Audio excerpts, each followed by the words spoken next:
जय गंगा मैया की। मेरे प्रिय भगवत भक्तों, आज हम आपको बताएंगे कि गंगा माँ का पृथ्वी पर अवतरण कैसे हुआ और गंगा माँ की पूरी जन्म की कथा हम आपको बताएंगे। ये 2 पार्ट में रहेगी, क्योंकि अगर हम एक पार्ट में बनाते हैं तो ये कथा बहुत लंबी हो जाएगी, इसलिए इसको मैंने 2 पार्टों में किया है।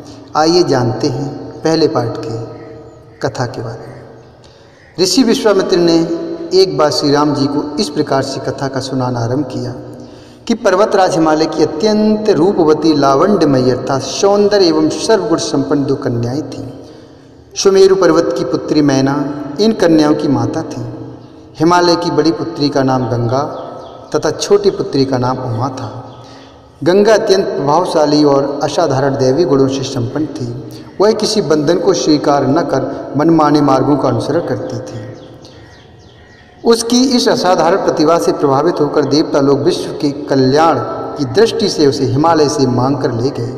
पर्वतराज की दूसरी कन्या उमा बड़ी तपस्विनी थी।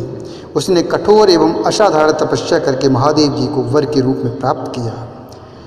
विश्वामित्र के इतना कहने पर राम ने कहा, हे भगवान, जब गंगा को देवता लोग सुरलोक ले गए तो वह पृथ्वी पर कैसे अवतरित हुई और गंगा को त्रिपथगा क्यों कहते हैं, अर्थात 3 धाराओं वाला क्यों कहते हैं। इस पर ऋषि विश्वामित्र ने बताया, महादेव जी का विवाह तो उमा के साथ हो गया था, किंतु 100 वर्ष तक भी उनके किसी संतान की उत्पत्ति नहीं हुई। एक बार महादेव जी के मन में संतान उत्पन्न करने का विचार आया। जब उनके विचार की सूचना ब्रह्मा जी सहित देवताओं को मिली तो वे विचार करने लगे कि शिव जी के संतान के तेज को कौन संभाल सकेगा। उन्होंने अपनी इस शंका को शिव जी के सम्मुख प्रस्तुत किया। उनके कहने पर अग्नि ने यह भार ग्रहण किया और परिणाम स्वरूप अग्नि के समान महान तेजस्वी स्वामी कार्तिक का जन्म हुआ। देवताओं के षड्यंत्र से उमा के संतान होने में बाधा पड़ी,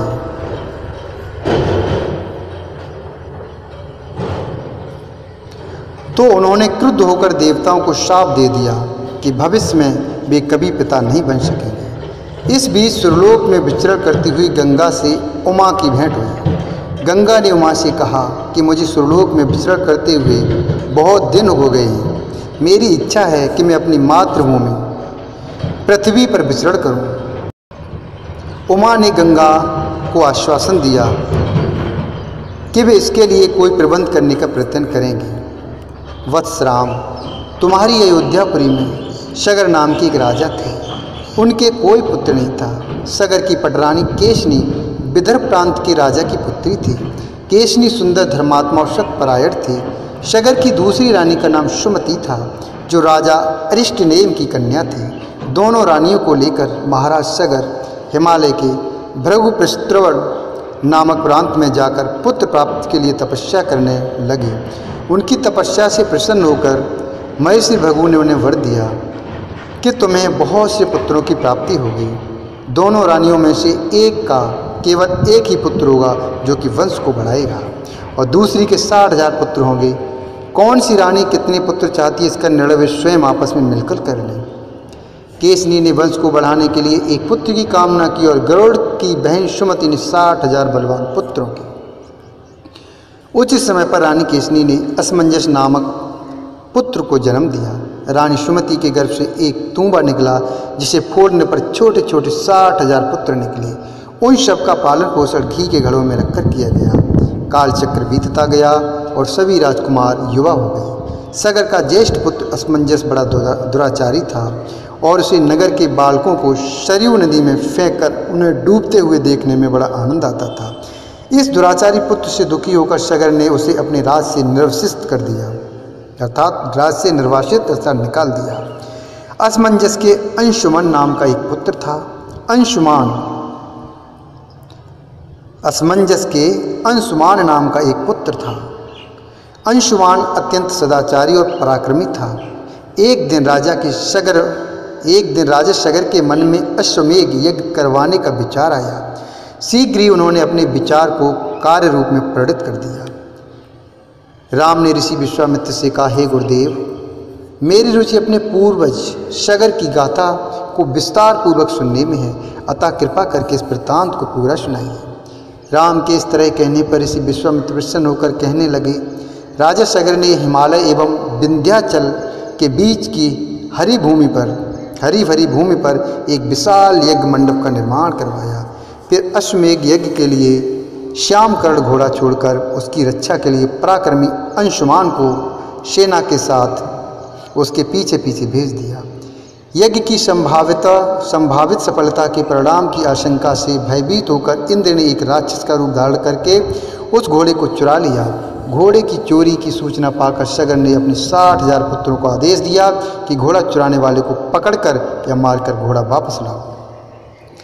पूरी पृथ्वी में खोजने पर भी जब वह घोड़ा नहीं मिला तो आशंका से किसी ने घोड़े को तय खाने में न छुपा रखा हो, सगर के पुत्रों ने संपूर्ण पृथ्वी को खोदना आरंभ कर दिया। उनके इस कार्य से असंख्य भूमितल निवासी प्राणी मारे गए। खोदते खोदते वे पाताल तक जा पहुँचे। उनके इस नृशंस कृत्य की देवताओं ने ब्रह्मा जी से शिकायत की तो ब्रह्मा जी ने कहा कि राजकुमार क्रोध एवं मद में अंधे होकर ऐसा कर रहे हैं।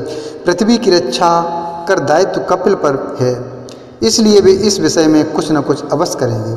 पृथ्वी को खोदने के बाद जब घोड़ा और उसको चुराने वाला चोर नहीं मिला तो निराश होकर राजकुमारों ने इसकी सूचना अपने पिता को दी। रुष्ट होकर सगर ने आदेश दिया कि घोड़े को पाताल में जाकर ढूंढो। पाताल में घोड़े को खोजते खोजते वे सनातन वसुदेव कपिल के आश्रम में पहुंच गए। उन्होंने देखा कि कपिल देव आंखें बंद किए बैठे हैं और उन्हीं के पास यज्ञ का वह घोड़ा बंधा हुआ है।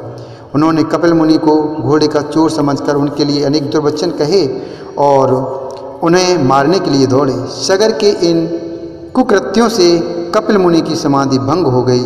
उन्होंने क्रुद्ध होकर सगर के उन सब पुत्रों को भस्म कर दिया।